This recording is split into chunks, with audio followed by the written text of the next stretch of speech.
Tonight on 2020, February 1st, 2008. A wild night of drugs, sex, and murder that's left one girl dead and the girl next door in prison. But is Amanda Knox just a suspect or something more? Either a girl who's been wrongly accused, or she's a girl who's malicious, venomous, calculating, and a murderer. Elizabeth Vargas in Italy with all new details from the crime scene. And the apartment was rearranged. The evidence was moved. An eerie whodunit with a story that keeps changing. A love affair with an Italian student. Did a three-way sex game go wrong? Racy internet pictures. One shot, Amanda. And parents struggling to make sense of a girl the papers say could be a cold-blooded killer. She has never heard of it. Are there two Amandas? Murder in Italy. Joe Tacopina is a veteran defense attorney and former prosecutor. That becomes, aha, we found the link. These three were involved. Okay. They were planning on meeting later. Lumumba came over. Amanda and Raffaele originally told police they were together at Raffaele's the whole night.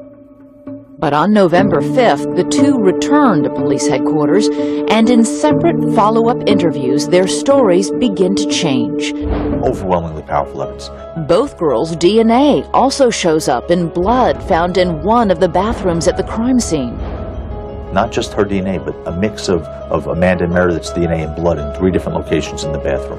And investigators find a bloody shoe print in Meredith's bedroom that appears to match Raffaele's sneaker. You know, when you start adding those things up, it looks like a pretty good case against the two of them. The working police theory of the crime puts Amanda at the center of a scene etched in sex and violence. The prosecution argued that was a sex game gone wrong, and Patrick Lumumba was involved, and Amanda and Raffaele, and they all took turns holding her down while they violated her sexually. The horrific murder of Meredith Kircher was the first in memory in the picturesque town of Perugia. Investigators said the 21-year-old British student was sexually assaulted and her throat slashed, and there was more. There were bruises on her body, on the low portion of her legs and inside her mouth. What does that indicate? It indicates a violent struggle. Could young American student Amanda Knox have taken part in such a brutal crime? And how strong is the case for her defense? You could be actually... To help unravel the mystery, 2020 brought defense attorney and former prosecutor Joe Tacopina to Perugia. Tacopina has a law practice in Italy. For example, sangue. He helped us gain access to Italy's top crime lab and the case files of the defense and the prosecution. From the earliest days of the investigation, Perugia's police chief believed he had 3 killers behind bars. 20-year-old Amanda, her Italian boyfriend Raffaele Sollecito, and Amanda's boss, Patrick Lumumba, to whom she'd sent an ambiguous text message the night of the murder saying, "See you later." It turns out to be almost certainly not the murder weapon. How do you know that? We saw reports that indicate that while the DNA on or near the handle is Amanda Knox's, her DNA was on other knives in that apartment. She cooked in there. But what about Meredith's DNA on that blade? The defense says it's not blood, but trace elements of DNA and something else. There's only a 20% chance that that's Meredith's DNA. They're not ruling out that it's only Meredith. a 20% match. 20% match. And to me, that says one thing about this knife. That's not the murder weapon.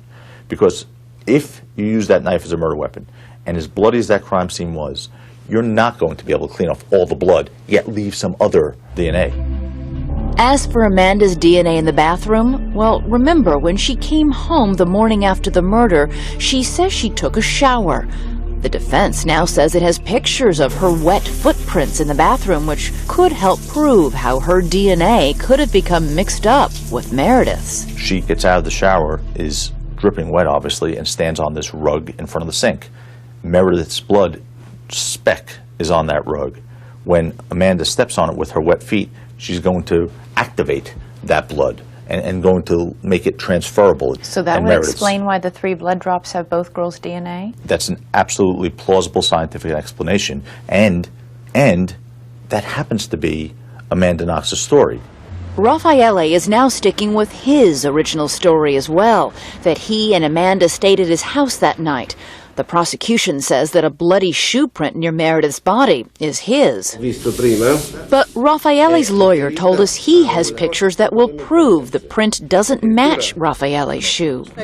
And 2020 has uncovered what Amanda's attorney in Perugia says could end up being a slam dunk for the defense. The defense attorneys showed me photos of the initial crime scene on the date they first took those photos. They came back 2 weeks later to take additional photos, and the apartment was rearranged. The evidence was moved. The bed that Meredith was on was leaning up against the wall. Clothes of Meredith and Amanda that was in Meredith's closet was on the bed where they were looking for evidence. For a crime scene to be worth anything forensically, it has to be pure.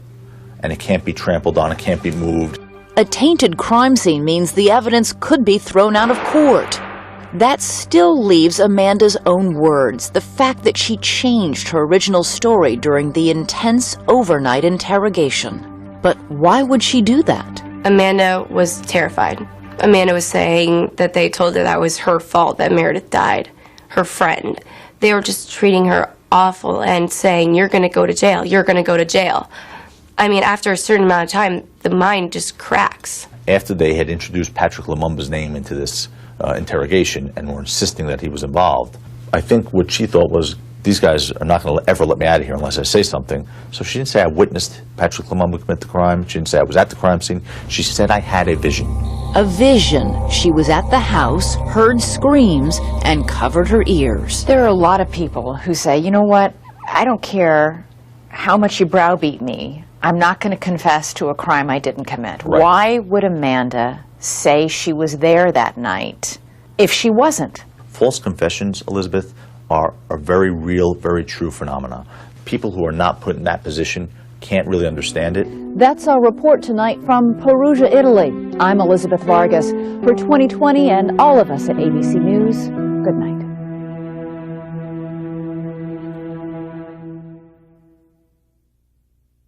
Something like this has never happened before. This Tuesday, history will be made live. One night only. Super Tuesday. Showdown coast to coast. Who will rise? Who will fall? It all comes down to this one night. And who will Americans turn to for answers? Charlie, Diane, George. Nobody breaks it down better. From ABC News with Facebook. Super Tuesday. Showdown coast to coast. An all-night ABC event starting at 8/7 Central. And go to abcnews.com for live streaming video and minute-to-minute vote results.